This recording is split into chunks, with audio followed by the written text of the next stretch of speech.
Góðan dag, ég heiti Sigrún Helga og í þessu myndbandi ætla ég að sýna ykkur hvernig við reiknum t-próf fyrir meðaltöl í R. Í þessu myndbandi munum við sýna hvernig t-próf eru reiknuð til þess að draga ályktanir meðaltöl í R. Með skipinu t.test er hægt að reikna t-próf fyrir meðaltal einnar breytu, t-próf fyrir mismun meðaltala tveggja hópa sem að para t-próf. Skoðum fyrst hvernig við reiknum t-próf fyrir eitt meðaltal. Með skipinu t.test getum við reiknað öryggisspil og framkvæmt tilgátupróf með meðaltal einnar breytu. Við mötum skipinu einfaldlega með breytunni en aðrar stillingar sem við getum gefið til dæmis mý, sem er meðaltalið sem við ætlum að prófa í tilgátuprófinu. Alternativ sem ræður hvort við gerum einhliða tvíhliða tilgátupróf og að lokum conf level sem stýrir því hvaða öryggisspil við munum reikna. Skoðum nú hvernig við reiknum t-próf til að draga ályktanir meðal fyrri púls nemanda í tilraunin þar sem nemendur voru að hlaupa, þar sem gögnin sem við erum búin að nota svo mikið. Hér er ég komin með línu sem að stytti mér aðeins leið, þannig að í staðan fyrir að fara hérna í session og set working directory, þá er ég hérna að segja í hvaða möppu ég ætla að vinna og ég ætla að lesa inn gögnin. Þannig að við rifjum aðeins upp gögnin, þá er ég að skoða hérna breytuna fyrri púls nemenda. Og ég ætla að draga ályktanir það meðaltal. Þannig að gerum t-próf fyrir meðal fyrri púls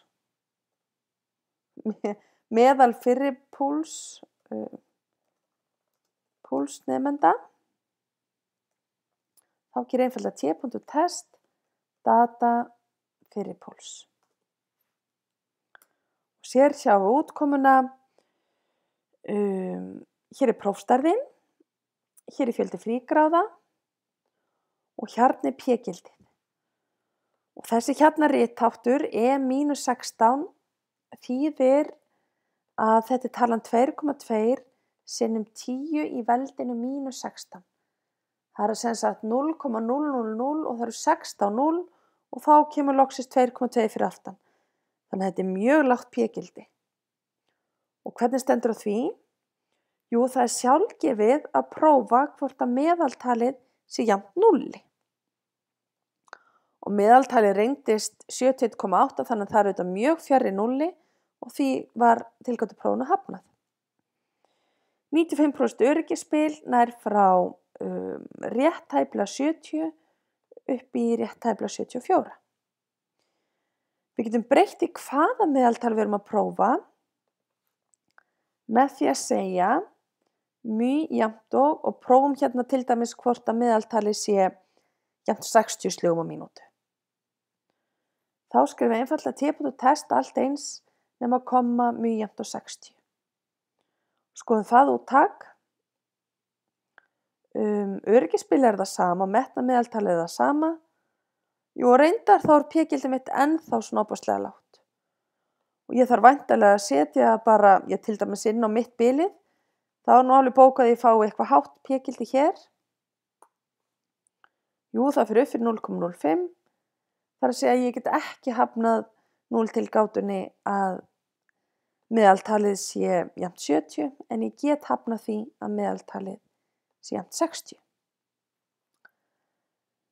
En við erum nú ekki ofta að gera t-próf fyrir eitt meðaltal. Yfirleitt erum við að skoða t-próf til þess að bera saman meðaltal hjá 2 hópum.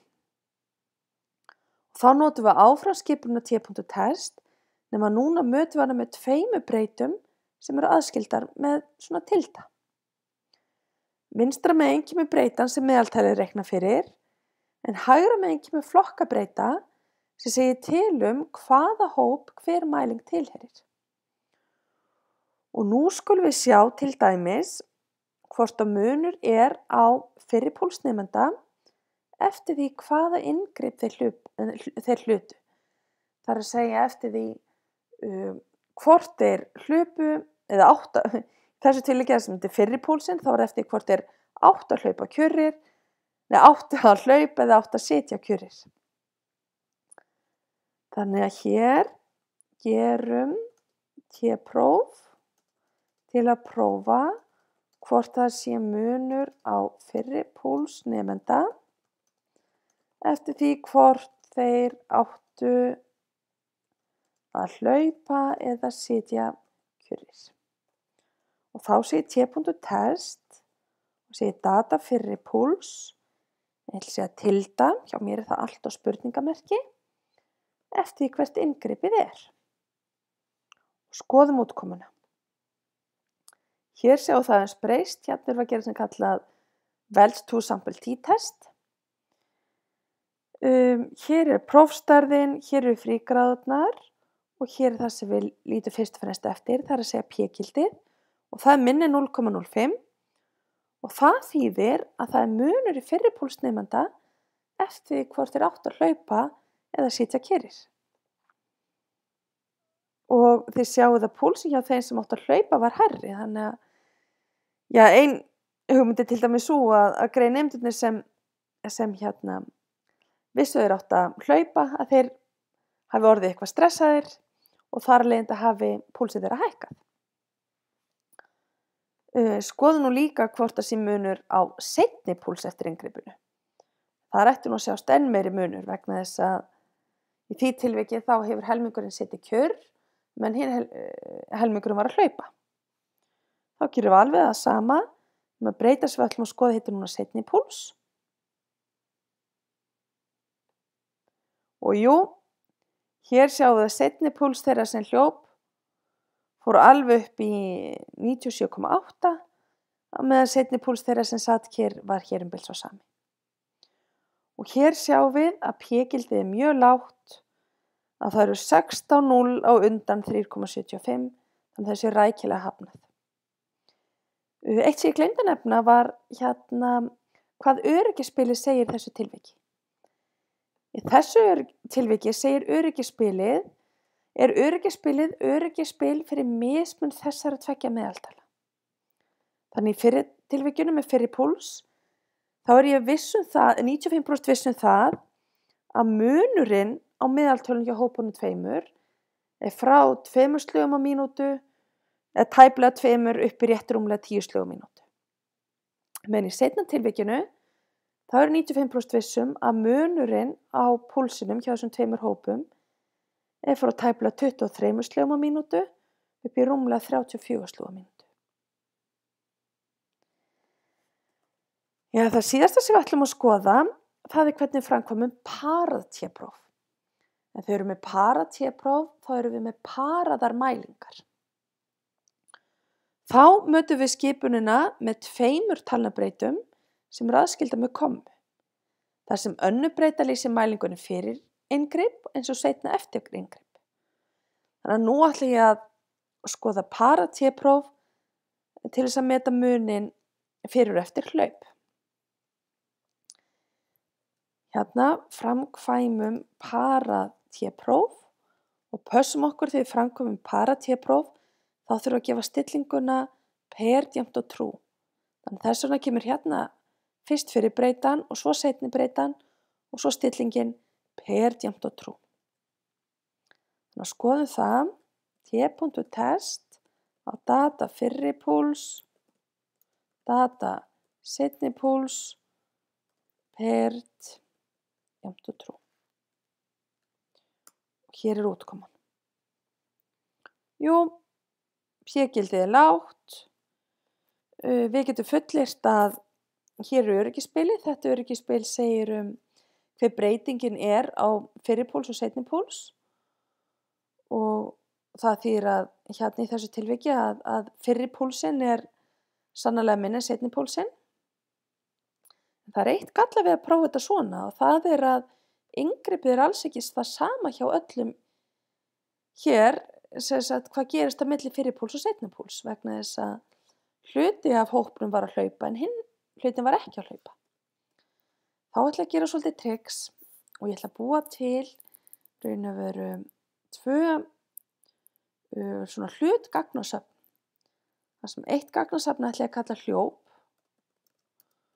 og það er hlutgagnasafn af gögnunum mínum þar sem inngripið er hljóp.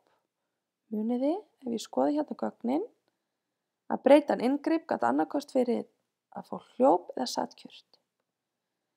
Þannig ef ég geri hérna hljóp er hlutsafn á gögnunum þar sem gildið á inngrip er hljóp.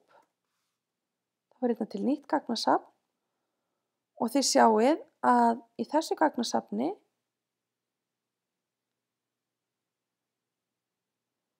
bíddu, þá þar eiga bara að vera nemendur sem hlupu. Af hverju gerist það ekki? Inngrip er hljóp.